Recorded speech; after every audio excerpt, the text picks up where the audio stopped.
কখনো ভাবিনি এত প্যারা হবে। আগে ছুটি নিয়ে নিতাম। তেরা কি এটা লোকের একটা বিহিল ভাই, সুতা করতে আসছি, এই তো সুতা পটলের জমিতে। অবস্থা খারাপ হয়ে গেছে, প্রায় 1 কেজি সুতা এভাবে জোড়া মুখের কথা। তো দেখা যাক কি হয়। জুড়েছি তো। আসলে কৃষি আবাদ করা অনেক কঠিন, আমি এবার ফার্স্ট টাইম করে বুঝতে পারছি। বাড়ি থেকে অনেক সকালে বের হয়েছি পটলের জমিতে বান দেওয়ার জন্য। কিছু ছেলে পেলে নিয়েছি, তারা পটলের জমিতে বান দিয়ে দিবে আমার। তো তারা পটলের জমিতে বান দিয়ে দিবে, তো রাস্তা দিয়ে যাচ্ছিলাম। তো জমিতে প্রবেশ করার আগে রাস্তাতে বাধা পড়ে গেল, এখানে তালা মারা আছে, কারণ এখানে ইটের ভাটা পার হয়ে আমার তারপর জমিতে যেতে হবে। তো ভাইটা অনেক ভালো, সে জমিতে যাওয়ার জন্য আমাদের ব্যবস্থা করে দিল, তালাটা খুলে দিল। তারপরে আমরা জমির দিকে রওনা দিলাম করেছি। তো বান দেওয়ার জন্য এই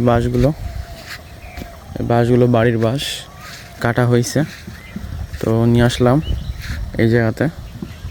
যদিও এই জায়গাতে বান দিব না, জমি আছে ওইদিকে।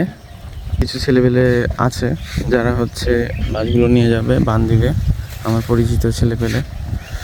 তো তারাও কিছু ছেলেপেলে নিয়ে আসবে, দিয়ে বানটা দেওয়া হবে। তো দেখা যাক। আসলে এটা আমার কাছে একটা চ্যালেঞ্জের মতো। অনেকে বলছে পারবি না তুই, তো সবাই এইসব কথা বলে থাকে। কোনো কাজ যদি তুমি করতে চাও তাহলে সে কাজে বাধা অনেকেই দিতে চাইবে, বাট নিজের লক্ষ্য নিজেকে স্থির রাখতে হবে এবং সামনে এগিয়ে যেতে হবে। তো এটা আমার কাছে ছোট্ট একটা চ্যালেঞ্জের মতো, দেখি পূরণ করতে পারি কিনা। এখন জমিতে সুতা ফুরিয়ে গেছে, সেই জন্য আমি সুতা আনতে গিয়েছিলাম।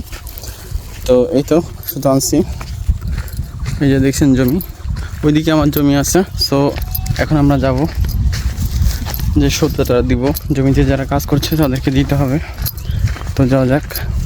এই তো পটলের জমিতে এতটুকু কাজ চলতেছে, সম্পূর্ণ কমপ্লিট আজকের মধ্যে হয়ে যাবে। তো পটলের জমি নিয়ে কোনো কিছু যদি জানতে চান আমাকে কমেন্ট সেকশনে জানাবেন, এই বিষয়ে আমার আরো ভিডিও আসতেছে।